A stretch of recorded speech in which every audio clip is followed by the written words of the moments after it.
አንገት ላይ የወርቅ ሀብል አጥልቀህ እኮ ነው ያየሁት በህልሜ። ወርቅ ደግሞ ልጅ ነው። ታዲያ ለምን ደስ አላለህም? ደስ ብሎኛል። አቶ ንጉሴ ገንዘቡን አስቀብቶልናል። እውነትሽን ነው? አቶ ንጉሴ ገንዘቡን አልመለሰልኝም።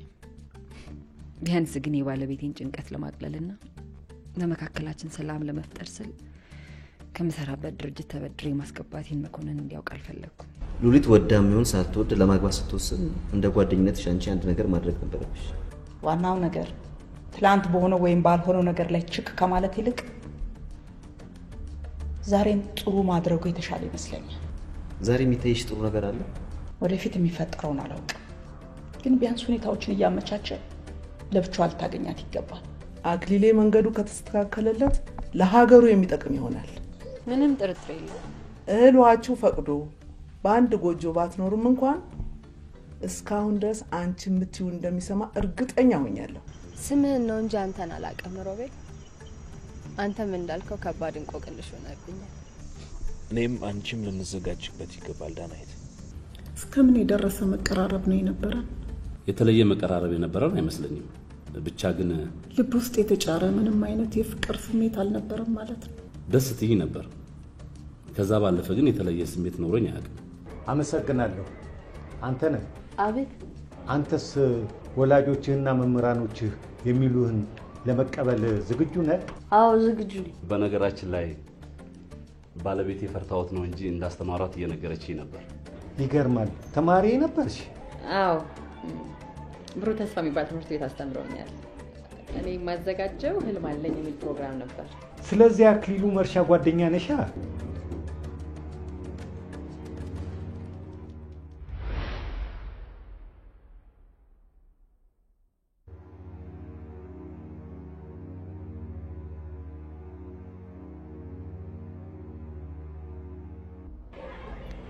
አይ እኔ እንኳን አላወቅኩትም። በጣም ይቅርታ፣ የሥራ ስልክ ስለሆነ እንዳናገር ይፈቀድልኝ። ይቻላል። ይገርማል። አክሊሉን እንዴት አታውቂው?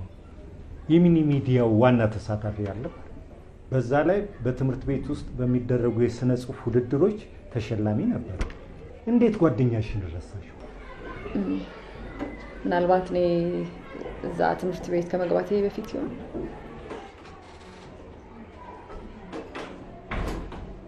ይቅርታ። አንቺ በስንት ዓመተ ምህረት ነበር 12ኛ ክፍልን ያጠናቀቅሽው? እኔ አስታውሰው በ1990 ነው። አክሊሉም የጨረሰው በዛን ዓመተ ምህረት ነው። መጽሐፉን ለምን አታነቢው? አይ መጽሐፉን እንኳን አንብቤዋለሁ። እና ጭራሽ አላወቅሽም?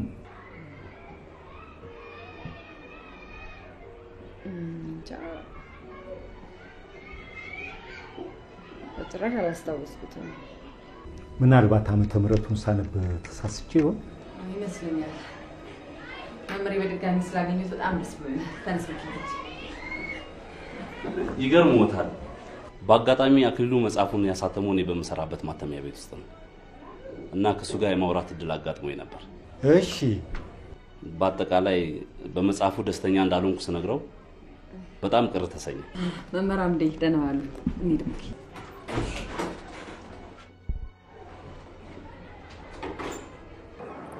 አንተ እኮ በጣም እድለኛ ነህ። በአንተ በጣም እቀናለሁ። ተነሽ ዮናታን፣ ባስኬትቦል እንጫወት። ነናውም እየጠበቁ ነው። ዛሬ መጫወት አልፈልግም። በእናትህ ዮናታን፣ እዚህ ብቻ ነው የምትሰራው? ብቻዬን መሆን ስለፈለኩ ነው። በቃ እኔ ማልሄድ። ሂድና ተጫወት። አንተ ነህ። እኔ እኮ ስለደበረኝ ነው። አንተን ከደበረ እኔም ደስ አይለኝም። ትቼዋለሁ። እሺ በቃ እንሂድ።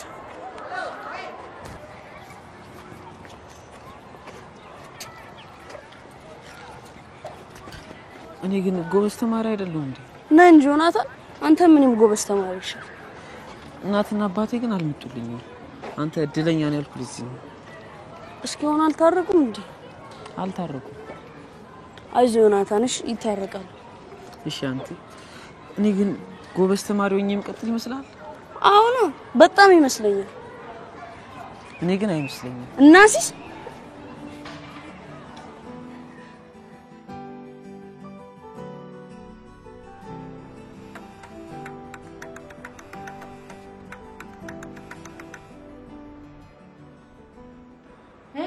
ሄሎ ሙና፣ እኔ በየቀኑ እየገጠመኝ ያለው ነገር በጭራሽ እውነት አልመስልሽ እያለኝ ነው። መጨረሻዬን እስካቀው ድረስ ቸኩያለሁ።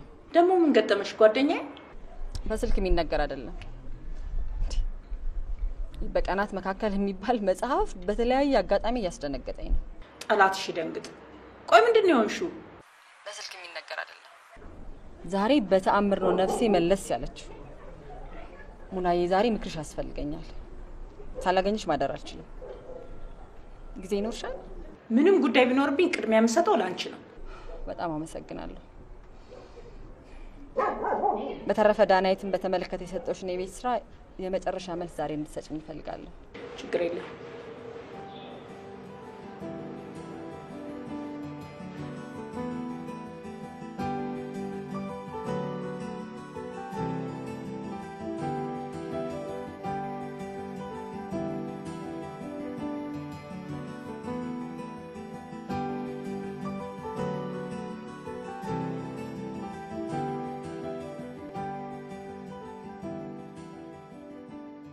የአባትሽን ወደ ወጣትነት መመለስ እንዴት አየሽው ዳናይት? ሽበትን ቀለም በመቀባት ወጣት መሆን ይቻላል እንዴ? እኔ እንደዛ አስባለሁ። በዛ ላይ አባትሽ ያለ እድሜ ነው የሸበተው። በዚህ ምክንያት እንደ ወጣት መሆን ባይችል እንኳን ቢያንስ እንዳን ጠንካራ ጎልማሳ ነው መኖር ያለበት አይመስልሽም? እኔ እንጃ አላውቅም። ማወቅ አለብሽ። አባትሽ ብዙ ነገር አለበት። ከዚህ በኋላ ደግሞ ጤነኝነት እንዲሰማውና ደስተኛ ሆኖ እንዲኖር ፈልጋለሁ።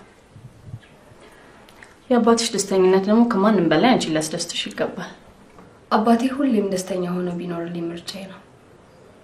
ጸጉሩን ቀለም መቀባቱ ግን ምን አይነት ደስታ እንደሚፈጥርበት አላውቅም። እኔ ነኝ ያስቀባሁት። ልክ አይደለው?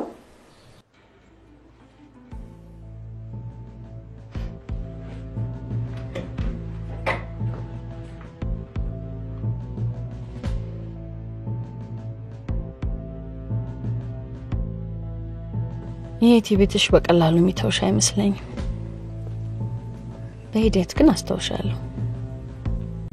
በአባትሽ ፍቅር ከንፌ ጠብር ግፍ እያልኩለት መስሎሽ ከሆነ ተሸውደሻል። ቤቱ ድረስ ዘልቄ የገባሁት ለአንድ ትልቅ ዓላማ ነው።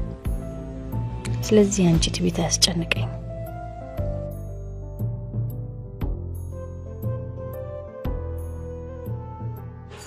ማርቲ አሁንም ቢሆን ምክንያትሽ አላሳመነኝ። ለኔ ከበቂ በላይ የሆነ ምክንያት ላንተ ምንም ላይሆን ይችላል። ስለዚህ እንዲያሳምንህ አልጠብቅም። ረጋ ብለሽ ብታስቢበት መልካም ይመስለኛል። በአዲሱ ፕሮጀክት ውስጥ እኮ የቡድኑ አባል ሆነሽ ተመረጥሽው በብቃትሽ። ብቃቴን አውቃለሁ። ግን አንተ ስራዬን በአግባቡ እንዳልሰራና ነፃነት እንዳይሰማኝ እያደረግህ በየለቱ ከምታበሳጨኝ ራሴን ከቡድኑ አግያለሁ። የኔና አንቺ ጉዳይ ከስራ ጋር ምንም ያገናኝ ነገር የለም። በጣም የምታበሳጭ ሰው መሆኔን ግን ታውቃለህ? አላውቅም። ጨጓራ የምትልጥ ሰው ነህ። ለምን ነገር ግድ የሌለ ከራስ ባለፈ አጠገብህ ስላለ ሰው ስሜት የማትጨነቅ አናዳጅ ፍጡር። በልክ ብትሰርልኝ አይሻልም? አንተ እኮ ከልክ በላይ ነው የጎዳኸኝ።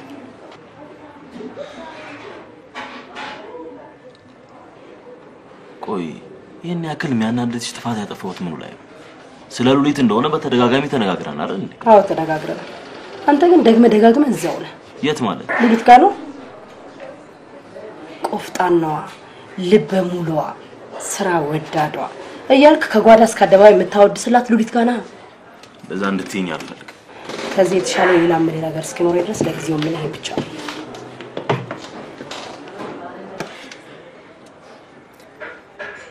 ሻው ምን ታስቢያለሽ? የኔ ከቡድኑ መውጣት ምንም ያጎለው ነገር አለ? ብዙ ነገር ይጎላል። ውሸትህን ነው። አፍ እንደዚህ በለኝ እንጂ ልብ በሐሴት ሞልቷል። አንዳንድ ጊዜ ግን በጣም ተሳዝነኛል። ለምን እንደሆነ ታውቃለህ? አሁንም ልብ ያፍላ ጎረምሳ ነው። እረፍት አያውቅም።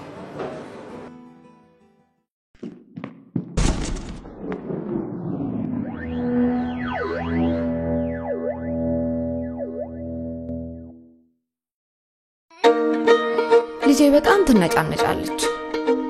ምናልባትም ዳይፐሩ ይሆናል ብዬ ትልቋን እህቴን ጠየኳት። ካን ቤቢን ሞክረሽ ታውቂያለሽ? እንደውም ሴት ልጄ በሱ ነው ያደገችው። አሁን ደግሞ ለወንዱ ልጅ እየተጠቀምኩበት ነው። ከዛን ቀን ወዲህ ካምቤቢ ዳይፐር እንጠቀማለን። ልጄ ካምቤቢ ዳይፐር ሸብ ስለሚደረግላት ንጹህና ከርጥበት የጸዳች ናለች። እኛ ልምድ ያለን እናቶች ሁሉ ካምቤቢ ዳይፐር እንዲጠቀሙ እንመክራለን። ምክንያቱም ለልጆቻችሁ ምርጥ እንደምትፈልጉ እናውቃለን። እንዳላቸው እናቶች ካምቤቢ ለልጆቻችሁ ሸብ እንድታረጉላቸው ይመክራሉ። ልዩነት መፍጠር ዋናው ዓላማችን ነው። ብቃት ያለው ስልጠና በመስጠት ዓለም አቀፍ ተወዳዳሪ እንዲሆኑ ማድረግ የልዩነታችን ማሳያ ነው። ናሽናል አቪዬሽን ኮሌጅ በበረራ መስተንግዶ፣ በፓሴንጀር ኤርፌርስ ወይም ቲኬቲንግ እንዲሁም በሆቴልና ቱሪዝም ሙያዎች አሰልጥነን ዓለም አቀፍ ባለሙያ እናደርጎታለን። በበረራ መስተንግዶ የምንሰጣቸው ስልጠናዎች ከኢትዮጵያ ሲቪል አቪዬሽን ባለስልጣን ዕውቅና እንዳለን ስናበስራችሁ እጅግ በላቀ ኩራት ነው። በሎጂስቲክ ዘርፍ በካስተም ክሊራንስ፣ በካስተም ቫሉዌሽን እና ፍራይት ፎርዋርዲንግ ምዝገባ ጀምረናል። ስልጠናችሁን ስታጠናቅቁ ካናዳ ከሚገኘው አያታና ከእንግሊዙ ICM ዓለም አቀፍ ዕውቅና ያለው ሰርቲፊኬት ታገኛላችሁ። የናሽናል አየር መንገድ እህት ኩባንያ የሆነው ኮሌጃችን በአያታ የ2015 የአፍሪካ የላቀ የስልጠና ማዕከል ተብሎ ዕውቅና ተጎናጽፏል። በዲግሪ መርሃ ግብሮች በሆቴል ማኔጅመንት በመዝገባ ላይ እንገኛለን። አድራሻ መገናኛ አደባባይ ስለሺ ስህን ቢዝነስ ሴንተር 9ኛ ፎቅ፣ ስልክ 0938 06 41 58 ወይም 59 ይደውሉ። ናሽናል አቪዬሽን ኮሌጅ።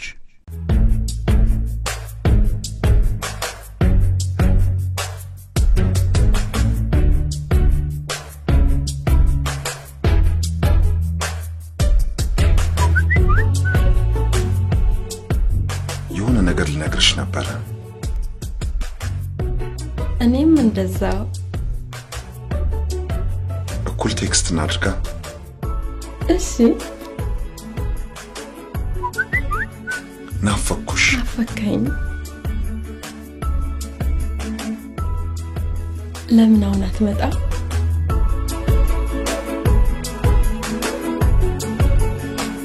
ያን ጊዜ ሴንሴሽን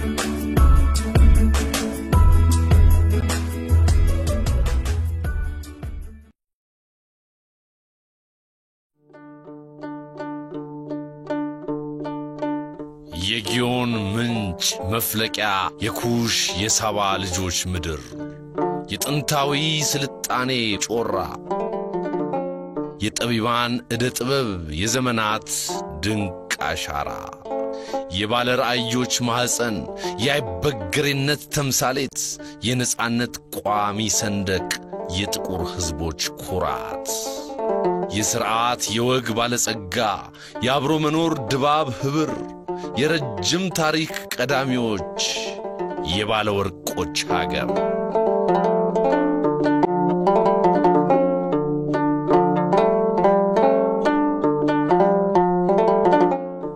ወርቃማ ቢራ ለወርቃማዎቹ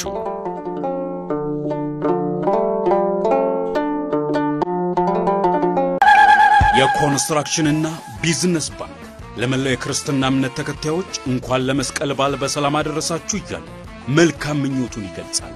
በዚሁ አጋጣሚ ባንካችን የመስረት 40ኛ ዓመቱን በያዝነው ዓመት የሚያከብር መሆኑን ለክቡራን ደንበኞቻችን እየገለጽን በ40 ዓመት የአገልግሎት ዘመናችን አብራችሁን በመጓዛችሁ አክብሮታችንና ምስጋናችን ከፍ ያለ መሆኑን እንገልጻለን። ደንበኞቻችንን የዘመናዊ አገልግሎት ተጠቃሚ ለማድረግ በመናደርገው ጥረት ATM፣ ሞባይል ባንኪንግ፣ ኢንተርኔት ባንኪንግ እና ሌሎች ዘመናዊ አገልግሎቶችን በቅርቡ መስጠት የምንጀምር መሆናችንን በደስታ እንገልጻለን። ውድ ደንበኞቻችን ከመቼውም ጊዜ በላቀ ሁኔታ ፈጣንና ደንበኛ ተኮር የሆነ አገልግሎት ለመስጠት በመንተጋበት በያዝነው ዓመት ለእቅዳችሁ ስኬት የባንክ አገልግሎት ፍላጎታችሁ ከጎናችሁ መሆናችንን በድጋሚ እናረጋግጣለን። መልካም በዓል። ለስኬት ከኛ ጋር ይሱ። ኮንስትራክሽንና ቢዝነስ ባንክ።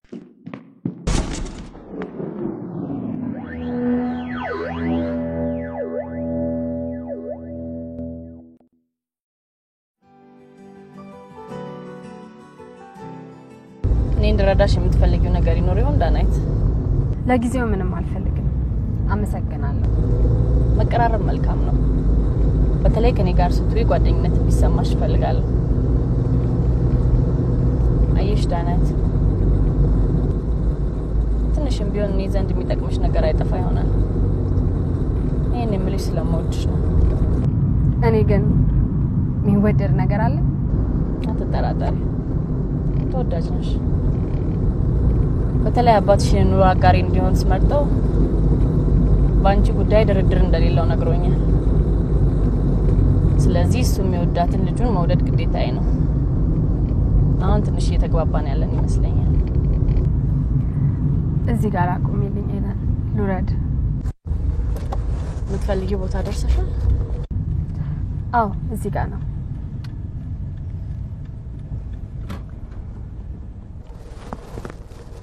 የከረመ ጥያቄን ግን አልመለስሽልኝም። ምን ነበር? ከአባትሽ ጋር ባለኝ ግንኙነት ደስ የማይል ስሜት የሚሰማሽ ስለሚመስለኝ ይጨንቀኛል። አንቺ በዚህ ጉዳይ ደስተኛ ካልሆንሽ ቢያንስ እኔ እናንተ ቤት መምጣት ማቆም አለብኝ።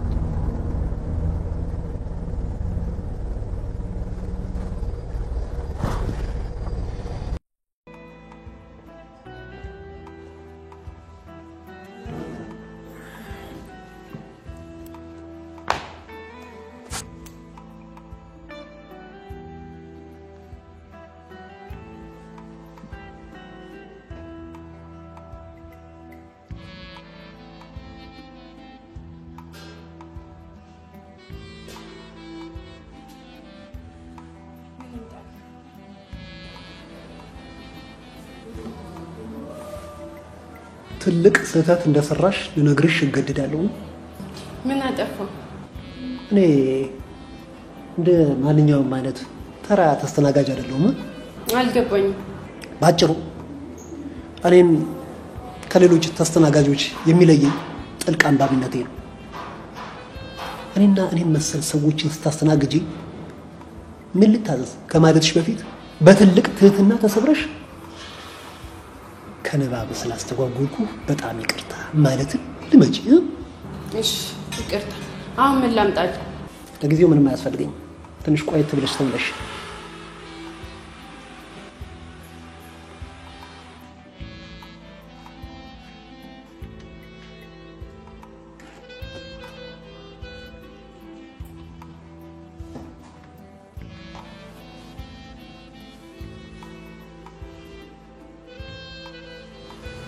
የሆነች ሴት መታ አጠገቤ እንደተቀመጠች እርግጠኛ ነኝ።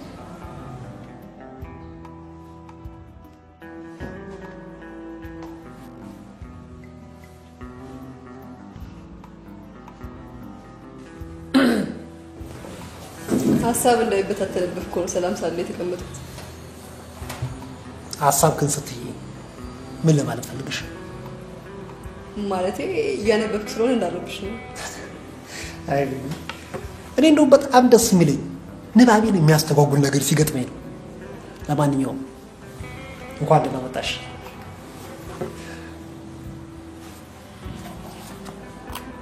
ከዚህ እስክንወጣ ድረስ እንድታነብ አልፈቅድልህም። በቃ አንተ በሄድክበት ሁሉ መጽሐፍ ካላነበብክ ደስ አይልም። በጣም ይቅርታ ሚዬ፣ በጣም ልማዴን ምን እንደማደርገው መቼ እንደምትሆን አላውቅም። ብቻ ፈጣሪ ይርዳ በይ። ይቅርታ። የሚበላ ምን አለ? ሜኑ ላምጣላችሁ? መረቅ ያለው ጥብስ ይሻለናል አይመስልሽም? ይሁን።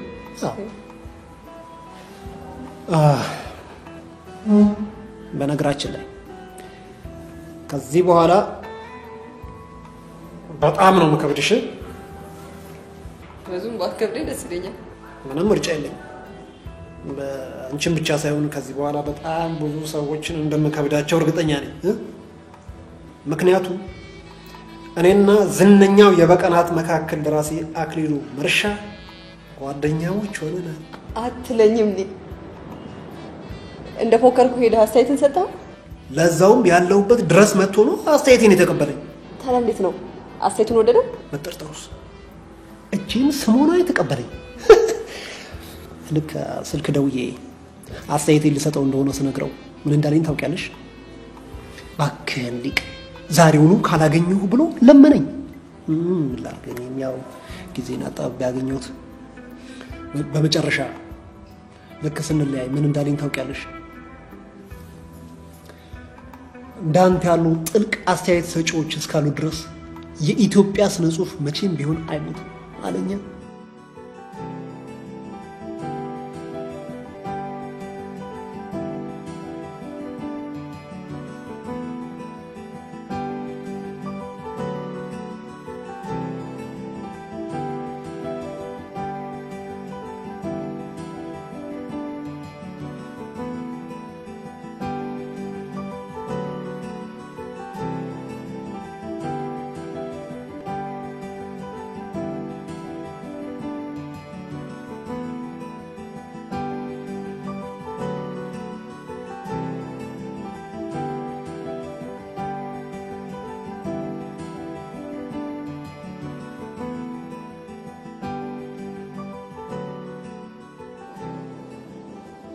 አንተን ይዤ በማንም ፊት መታየት አልፈልግም። ለዛም ነው እዚህ ድረስ መጥቼ ተደበቅኩት።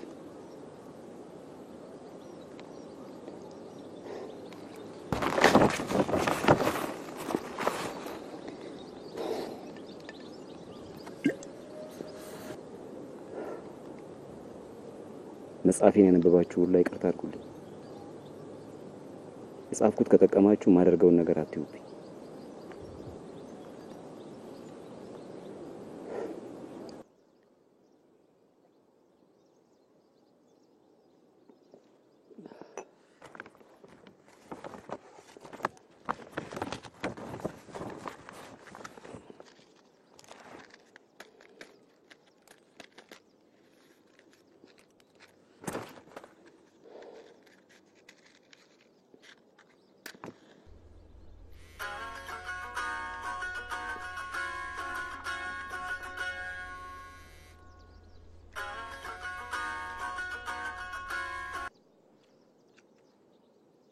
አሎ እንደጨቀጨኩ ይሰማኛል አክሊሉ።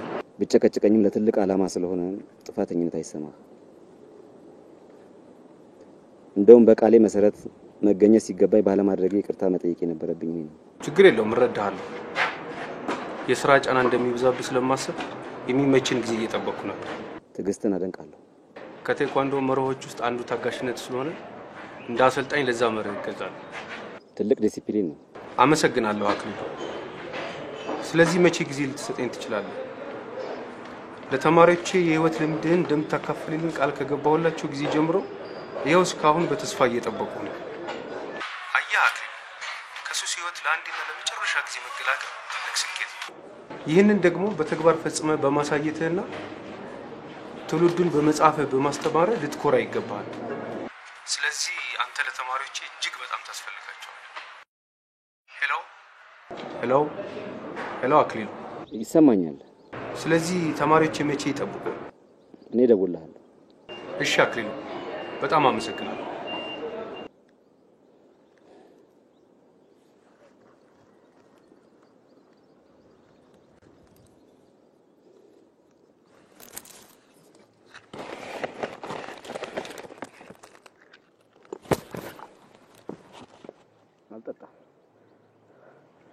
አልጠጣም። በእኔ የተደሰቱ ብዙ ሰዎች አሉ። አልጠጣም። ለእናቴ ስል አልጠጣም። ለሉሊት ስል አልጠጣም። አላጨስም።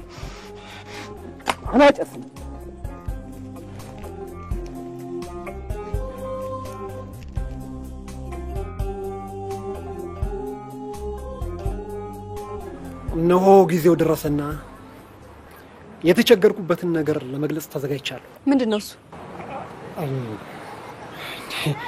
እንዴት የሚያስፈራ ነገር ነው! ያበጠው ይፈንዳ ተናገራ አይደል? አዎ ልክ ነሽ።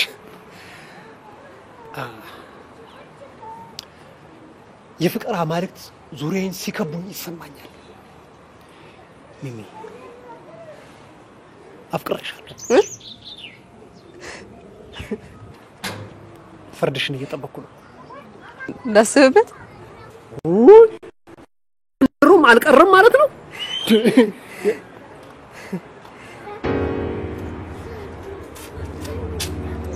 እኔ አላም በህልሜ ነው በእውኔ ጌቾ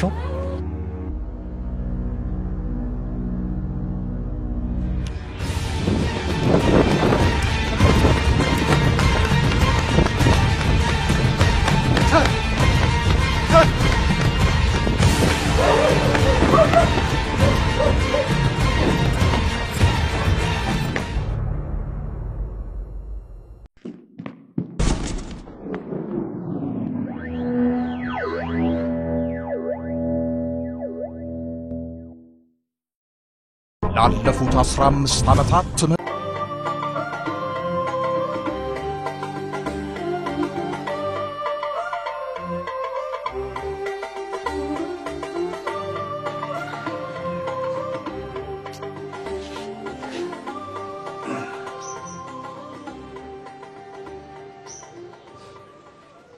ማየር ወኛል የሚበላ ነገር ካለስ እኔ አፈር ልብላለሁ። እውነት ይሄን ያለኝ እኔ ልጅ አክሊሌ ነው? አዎ እኔ ነኝ። ተመስገን እንጂ ሌላ ምን ይከፈላል?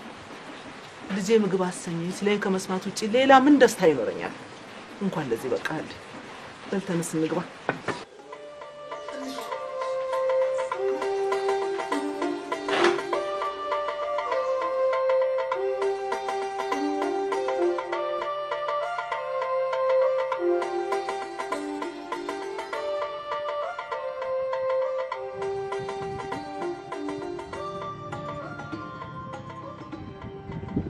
ታዲያ እንደዚህ የቀየረ ምንድነው? ጌቹ አትበለኝ ታምሩ። ጌቹ አትበለኝ። እኔ ማውቀው ጌቾ መሆነ ውሸት ነው። እኔም ጌቹ አይደለሁም፣ አንተም ጌቹ መሆኔን አታውቅም። ታዲያ ጌቾ ካልሆንክ ማን ነው? ታዛ የህፃናት ማሳደጊያ ውስጥ አብሮኝ ያደገው ጌታቸው ካልሆንክ ማን ልትሆን ትችላለህ?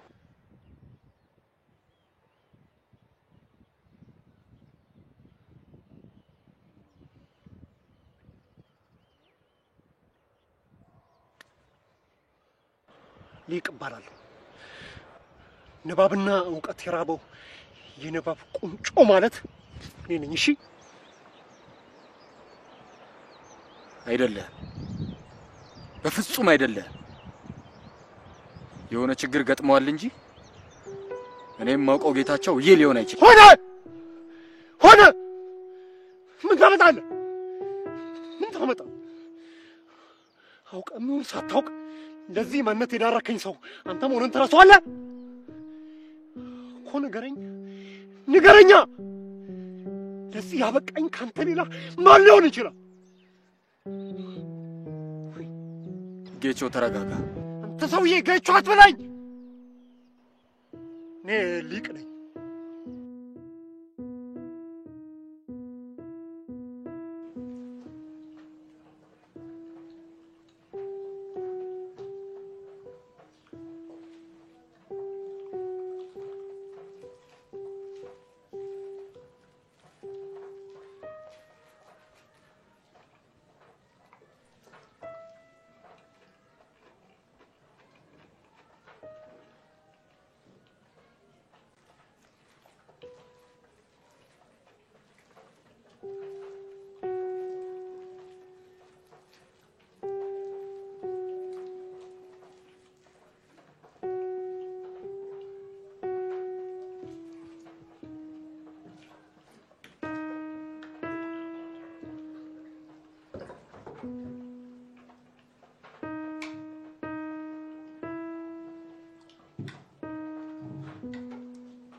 አነቃ እንዴ?